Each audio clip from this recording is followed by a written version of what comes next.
वृंदावनेश्वरी तवैव पदारविन्दम् प्रेमामृतैकमकरन्दरसौघपूर्णम् हृद्यर्पितं मधुपते स्मरतापमुग्रम् निर्वापयत् परम शीतलमाश्रयामि।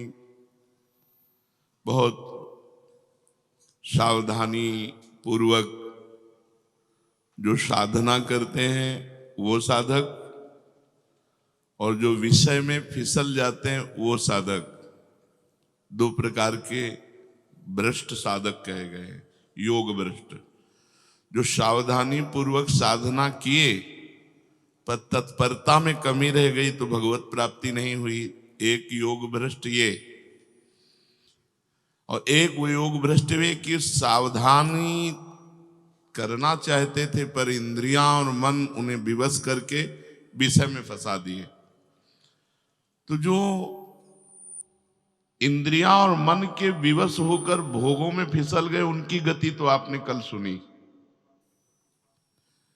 कि उनको उच्च लोकों में ले जाया जाता है, और जिन भोगों में फिसले उन भोगों की बाहुल्यता उनको दी जाती है। जब उनको उन भोगों से अरुचि हो जाती है तब श्रीमान पवित्र कुलों में धनवान कुलवान, जहां साधना का माहौल है, ऐसी जगह जन्म मिलता है। और भोगों में अरुचि होने के कारण और साधना उनकी पूरी ज्यों के त्यों रखी होती है, तो वैसे ही उनकी प्रबल साधना चल पड़ती है और उस जन्म में वो भगवत प्राप्त हो जाते हैं। ये तो हुई उन योग भ्रष्ट साधक की गति जो विषयों में फिसल गए। अब दूसरे योग भ्रष्ट साधक, अथवा योगिनामेव कुले भवति धीमताम एतद् दुर्लभतरम लोके जन्म यदीदृशम। जो वासना रहित साधक, उसके लिए कहा अथवा भगवान, वो जिन्होंने वासना में फिसले नहीं है पर साधना में शिथिलता रही, इसलिए भगवत प्राप्ति नहीं कर पाए। साधन करने वाले दो तरह के होते हैं, वासना सहित और वासना रहित।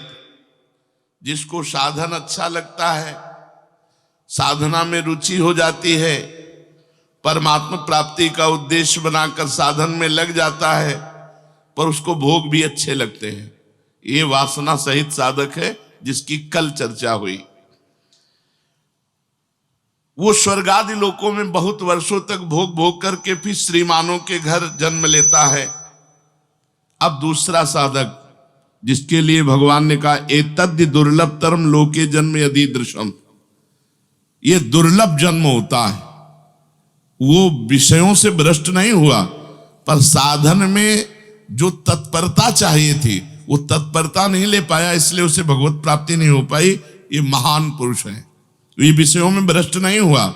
योग भ्रष्ट इसे भी कहते हैं, पर इसे भगवत प्राप्ति इस कारण नहीं हुई, ये गलत नहीं चला, पर सही चलने में तत्परता नहीं की, शिथिलता के कारण इसे भगवत प्राप्ति नहीं हुई। जिसके भीतर वासना नहीं है, तीव्र वैराग्य है, परमात्मा का उद्देश्य रख के चला, साधन भी किया पर मर गया, अभी साधना की पूर्णता नहीं हो पाई थी, उसको स्वर्ग नहीं जाना पड़ेगा, क्योंकि उसके अंदर कोई वासना नहीं थी। वो सीधे ऐसे योगियों के कुल में जन्म लेगा जहां जन्म लेते ही भागवतिक वातावरण, श्रीमान नहीं होगा, धनवान नहीं होगा, वो श्रीमानों के यहां जन्म नहीं लेगा, वो ऐसे योगियों के जहां जन्म लेगा जहां जन्म से ही उसे भगवत साधना, जन्म से ही उसे भागवतिक आचरण, जन्म से ही भजन साधन सिखाया गया। ये भगवान करें एतद् दुर्लभतरम लोके जन्म ईदृशम, इस प्रकार के परम पवित्र कुल में जन्म होना ये लोक में बहुत दुर्लभ माना जाता है। तात्पर्य है कि शुद्ध सात्विक राजाओं जैसा धन, वैभव, कुल, ऐश्वर्य ऐसे यहां जन्म होगा उसका जो विषय भोग में भ्रष्ट हुआ है। कितना बड़ा भगवान के भजन का लाभ है। जो विषय भोग में भ्रष्ट हो गया, भगवत प्राप्ति नहीं, वो स्वर्ग लोकों में जाकर विषयों को भोगेगा और फिर जन्म होगा तो जहां राजाओं जैसा वैभव होगा, ऐसे परिवार में जन्म होगा और उसकी भोगों में अरुचि होकर वो भगवत प्राप्त होगा, साधन मिलेगा।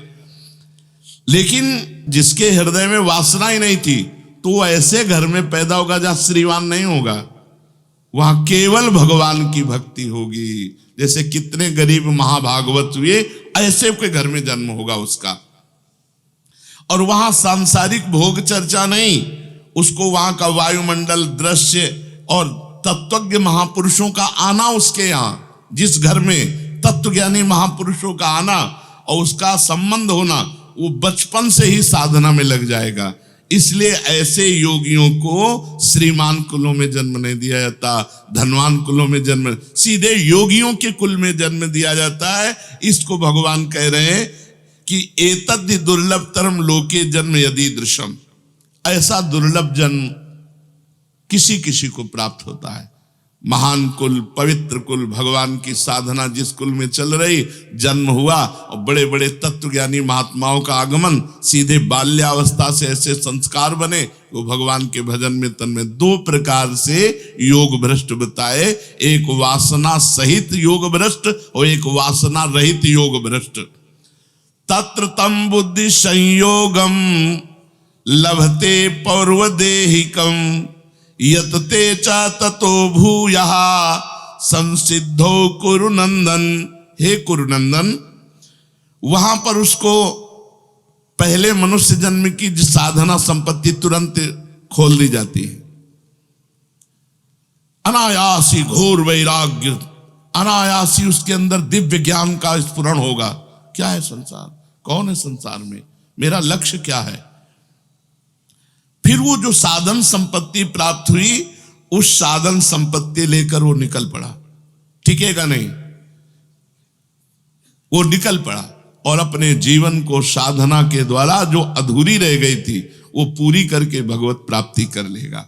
तत्वतम बुद्धि संयोगम लभते पौर्वदेहिकम। अब अपनी पहचान कैसे हो कि हम विषय रहित भ्रष्ट हुए थे या विषय सहित भ्रष्ट हुए थे। भ्रष्ट का मतलब होता है भगवत प्राप्ति ना होना। अगर हमारे इस जन्म में विषय भोग के संस्कार हमें प्रेरित करके बार बार विषयों में लगा रहे हैं तो हम विषय भोग से भ्रष्ट हुए थे। और अगर घोर वैराग्य में जीवन है तो जो अधूरी साधना रह गई थी उसकी पूर्ति के लिए आया है योगी। वो किंचन मात्र किसी विषय में स्फुरित होने की तो बात ही जाने दो, आकर्षण ही नहीं, क्योंकि पूर्व की सामग्री उसके पास रखी हुई साधना की। तत्वज्ञ जीवन मुक्त महापुरुषों के कुल में जन्म होने के बाद उसके वैराग्य की दशा क्या होती है, इस बात को लेकर भगवान कहते तत्र पद आया है पौर्वदैहिकम बुद्धि संयोगम। स्वर्गादि लोकों तक के भोगों से वैराग्य, घोर वैराग्य, किंचन मात्र कहीं विषय के संस्कार नहीं, और वो सीधे योग मार्ग, भगवत मार्ग का अनुसरण। साधक पूर्व जन्म की साधना सामग्री लेकर के, जैसे किसी को रास्ते पर चलते चलते नींद आ जाए और फिर नींद खुल जाए, ऐसे ही मानो रास्ते चलते चलते भगवत प्राप्ति हुई नहीं थी, मृत्यु जनित नींद आई, फिर खुली, और फिर वो उसी साधना में इतनी तत्परता पूर्वक लगता है कि जब तक भगवत प्राप्ति नहीं हो जाती तब तक वो कहीं विश्राम नहीं मानता। राम काज कीन्हे बिनु मोहि कहां विश्राम। शास्त्रों में जो वर्णन किया गया है वो साधना उसके अंदर जागृत होती पूर्व साधक की। यतते च ततो भूया संसिद्धो, पूर्व जन्म का बुद्धि योग और पूर्व जन्म की साधना जे भी प्राप्त हुई। अब जैसे भगवान की कृपा से अपने लोगों को कोई विचार थोड़ी करना पड़ा था कि वैराग्य लेना चाहिए, जीवन का लक्ष्य भगवत प्राप्ति है, ये है वो, ऐसा नहीं। जैसे कोई पकड़ करके ले चल रहा है, पूरे जीवन को जैसे कोई पकड़ करके लाया है। वो पूर्व साधन बचपन से ही बताया ना, स्कूल का बस्ता टांगते ही बस विचार में कोई मेरा नहीं, आखिरकार जीवन का लक्ष्य क्या है उसके, ये हमें कोई सिखाया नहीं, ये अपने आप चालू हो गया। तो भगवान कह रहे हैं पवित्र कुल, उत्तम योगियों का कुल, और बचपन से ही उसके अंदर साधना की जागृति हो जाती है। अब उसको संग जो मिलता है वो ऐसे महान पुरुषों का मिलता है जिससे उसकी साधना में जिस कारण त्रुटि रह गई थी उसकी पूर्ति हो जाती। अब बचपन से ही गुरुदेव भगवान ऐसे मिले जिन्होंने एक बात डाली पूरे जीवन भर वही चली। उनका बच्चा जीवन का एक लक्ष्य है कि एको मिनट भगवान का विस्मरण ना हो। गुरुदेव भगवान की ये बात पूरे जीवन हमारे यहाँ बैठी रही, और जो शास्त्र पढ़े और जो संतों के मिले तो सबकी सार बात यही आती, भगवान का स्मरण, सतत स्मरण। अनन्य चेता सततम यो माम स्मृति नित्य सा तस्या हम सुलभा पार्थ, मैं उसके लिए सुलभ हो जाता हूं। अनन्य चिंतन, भगवत चिंतन, बस यहां जहां त्रुटि हुई भगवत चिंतन की वही बात रख दी गई सामने कि अनन्य चिंतन होना चाहिए, निरंतर भजन होना चाहिए। उसको साधन की युक्तियां मिल जाती हैं पूर्व जन्म के प्रताप से, और ज्यों ज्यों वो युक्तियों में अनुभव करता जाता है, उत्साह बढ़ता जाता है, इस तरह वो सिद्ध पुरुष हो जाता है। किसी के सहयोग को उसकी जरूरत नहीं होती, क्योंकि उसके पास पूर्व का पूरा सामग्री साधना की बनी रहती। तो भगवान से अर्जुन ने पूछा कि जो भ्रष्ट हो जाते हैं उनकी क्या गति होती है, तो भगवान ने दो योग भ्रष्ट बताए। एक विषय सहित, जो विषय में भ्रष्ट होते हैं उनको लोक लोकांतरों को भोगों का भोग भोगाकर, और फिर यहाँ धनवान राज संपत्ति, कुल संपत्ति, वैभव संपत्ति जिनके है उनके कुल में जन्म लेकर वहां भोगों से अरुच कराकर भगवान के भजन में लगाकर भगवत प्राप्ति कराई जाती है। और ये किसी लोक में नहीं जाएगा, सीधे शरीर छूटा और योगियों के कुल में जन्म होगा, पवित्र कुल में जन्म होगा, और बचपन से ही भगवत साधना की बात उसकी जागृत हो जाएगी, और वो कठोर वैराग्य घोर साधना करके इसी जन्म में भगवत प्राप्ति कर लेगा।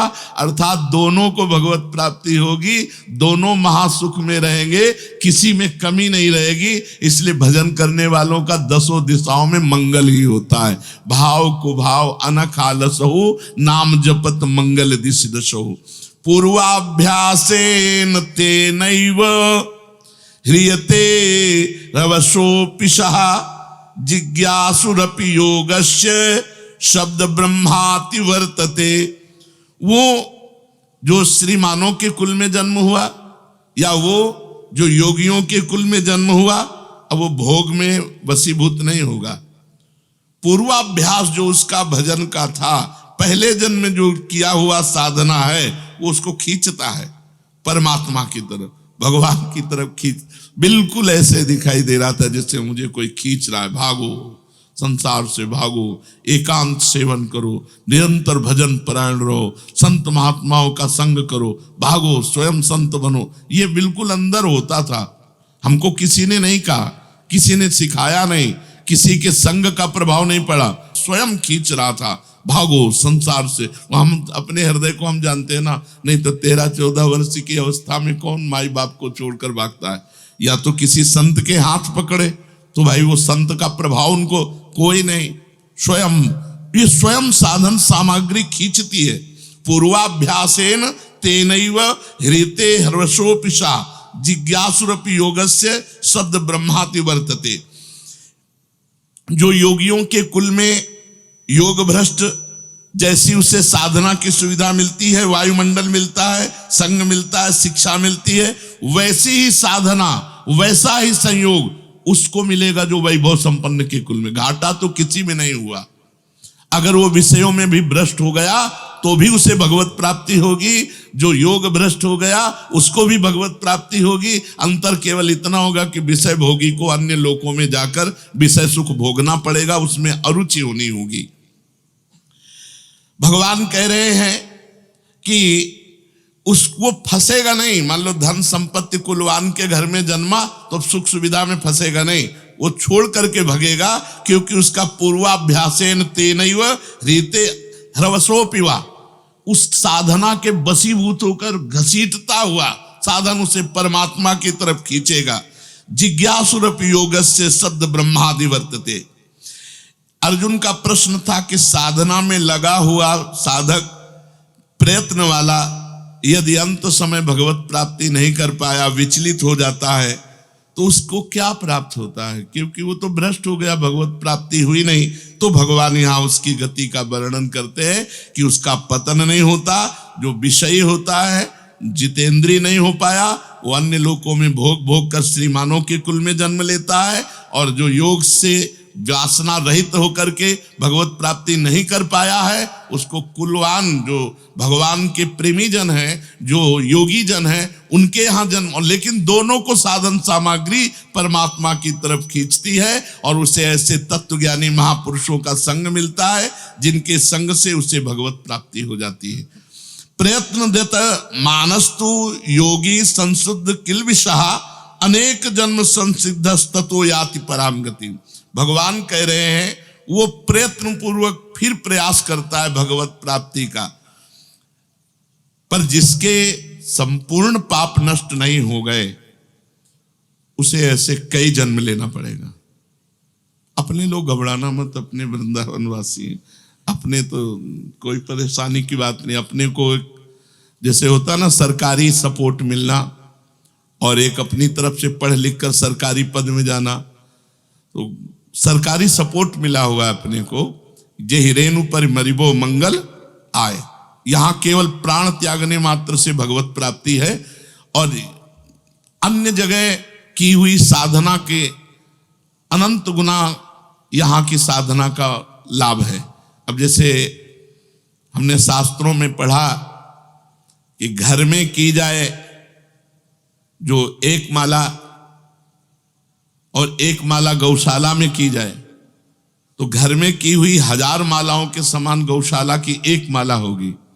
और जो गौशाला में 1000 मालाएं की जाए, वो भगवती भागीरथी गंगा जी के ब्रह्म तट पर, मतलब 8 हाथ दूरी पर, बीच में ऐसे गंगा जी की धारा से 8 हाथ दूरी पर बैठ, उसे ब्रह्म स्थल कहते हैं, उसमें बैठकर जब किया जाए तो गौशाला की 1000 माला और गंगा जी के तट की एक माला। अब गंगा जी के किनारे जो 1000 माला की जाए, वो प्रयागराज तीर्थ संगम में, वहां बैठ करके संगम में एक माला की जाए, तो गंगा जी के तट पर की हुई 1000 माला के बराबर हो जाएगा।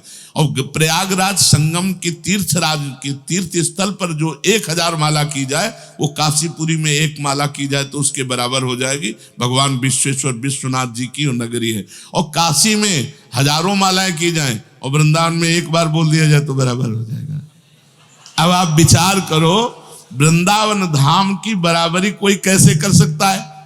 कोई वृंदावन धाम की बराबरी कैसे कर सकता है, जहां काशीनाथ भी कहते हैं कि मुझे यहां चरण रज मिल जाए, और इस रज में जो रज शिव सनकादिक याचत, सो रज शीस चढ़ाऊं, किशोरी तेरे चरणन की रज पाऊं। तो आप लोग मत घबरा जाना कि जो भगवान यहां कह रहे हैं कि अगर पाप रह गया, उसका निष्पाप नहीं हुआ, तो अनेक जन्म संसिद्धस ततो याति पराम गतिम, अभी उसके और जन्म लगेंगे और वो साधना करके परम गति को प्राप्त होगा। वैराग्यवान योग भ्रष्ट तो तत्वज्ञ जीवन मुक्त योगियों के कुल में जन्म लेने और वहां से विशेषता यत्न करने के कारण उसी जन्म में भगवान को प्राप्त हो जाएगा।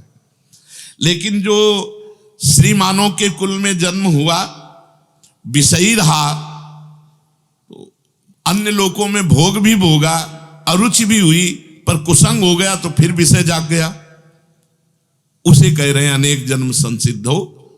जो विषय रहित साधक है, उसका तो अगले जन्म में भगवत प्राप्ति पक्की हो गई। लेकिन जो विषय सहित था, जो अन्य लोकों में भोग भी भोगा, यहां धनवान के कुल में जन्म भी मिला और साधना भी प्रारंभ की, लेकिन फिर कुसंग हो गया और फिर भ्रष्ट हो गया, तो फिर अगला जन्म, फिर कुसंग हो गया, फिर अगला जन्म। इसीलिए अनेक जन्म संसिद्ध, उसको होगी भगवत प्राप्ति, पर थोड़ा जन्म जन्मांतर लगेंगे। योग का जिज्ञासु, भगवत प्राप्ति का पिपासु, विषय रहित, वो तो घबराए मत। अगर एक जन्म बहुत से बहुत होगा तो एक जन्म होगा, भगवत प्राप्ति हो जाएगी। लेकिन जिसको विषय प्रियता है, तो इसी जन्म में सुधार लेना चाहिए, ऊपर लोकों में जाने की बात न सोचे। जानबूझ जे नर संग्रह करही, कहा उमा ते काहे न मरही। जो जानबूझ के गरल विष को खाओगे तो मरी जाओगे, ये उनकी बात है। कुसंग में ऐसे विवस्था पूर्वक हो गया, ये चूक अगर हो गई तो अनेक जन्म संसिद्धि, भगवान कह रहे अनेक जन्म संसिद्ध ततो याति पराम गतिम, अनेक जन्म लग जाएंगे। बार बार माँ के गर्भ में जाना, बार बार जन्म लेना, बार बार भ्रष्ट होना, ऐसा क्यों करोगे? कोशिश करो असत जीवन से हम सत जीवन में आ जाएं, गंदी बातें हमारी इसी जन्म में छूट जाएं, इसी जन्म में भगवत प्राप्ति हो जाए। हम क्यों अनेक जन्मों के लिए, भगवान की जो ये बात है, अनेक जन्म संसिद्धस ततो याति पराम गतिम। प्रयत्न पूर्वक यत्न करने पर परमात्मा की तरफ उत्साह बढ़ता है, लगन बढ़ती है, तत्परता बढ़ती है, सजगता बढ़ती है।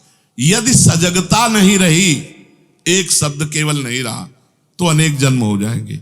सावधान रहो, सजग रहो, कहीं तुम्हारी साधना संपत्ति पर प्रहार न कर दे कोई, चाहे वो कामिनी हो, चाहे वो कंचन हो, चाहे वो कीर्ति हो।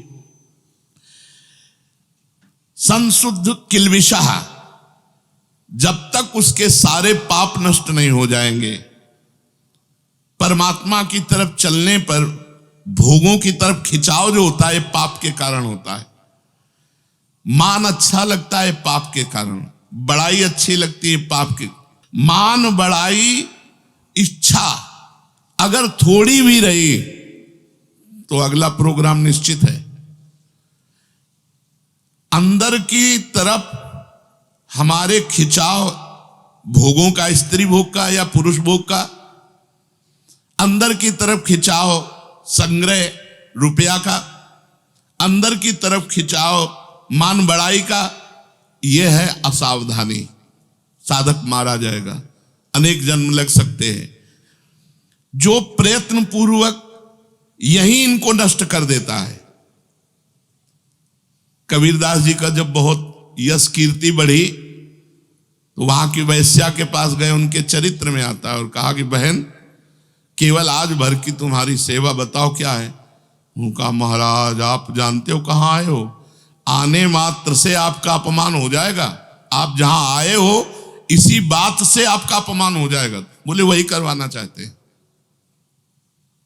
बोले फिर महाराज आज्ञा करो। तो बोले हमारे गले में हाथ डालकर पूरी काशी में घूमना है। बोले महाराज कोई पाली नहीं देगा। बोले यही चाहते हैं। कबीरदास जी ने ऐसा किया, जानबूझ करके अपनी कीर्ति को नष्ट किया, क्योंकि ये कीर्ति का अगर अंदर आग्रह रह गया तो अनेक जन्म संसिद्धि, फिर भटकना पड़ेगा। बहुत ध्यान दे दो, अगर अंदर आकर्षण स्त्री भोग का, पुरुष भोग का है, मिटाओ इसको, नहीं आगे हमको ले जाएगा, बार बार माँ के गर्भ में जाना पड़ेगा। अगर रुपए का है, अगर मान बड़ाई का है, तो अभी पाप नष्ट नहीं हुई, हृदय मलिन है और अभी आपका जन्म निश्चित है। ये आप अपने जन्म को देख लो कि हमारा जन्म होगा कि नहीं। आप तो वृंदावन वासी हैं, आपका तो अलग ही है क्षेत्र, पर धाम का अनन्य निष्ठा रखिए, अनन्य भाव रखिए। अनेक जन्म संसिद्धि, पहले मनुष्य जन्म में प्रयत्न करके अंतःकरण को शुद्ध करने का, अंत समय में विचलित हो गया, फिर अगला जन्म हुआ, फिर विचलित हो गया, तो किसी जन्म में जाकर वो विचलता छूटती है और वो भगवत प्राप्त होता है। वो योग भ्रष्ट जो विषयों से, और जो निर्विषयी योग भ्रष्ट हुआ है, वो अगले जन्म में ही भगवत प्राप्ति कर लेता है। और जो वृंदावन वासी हैं वो इसी जन्म में भगवत प्राप्ति कर लेते हैं। श्री राधा वल्लभ लाल की।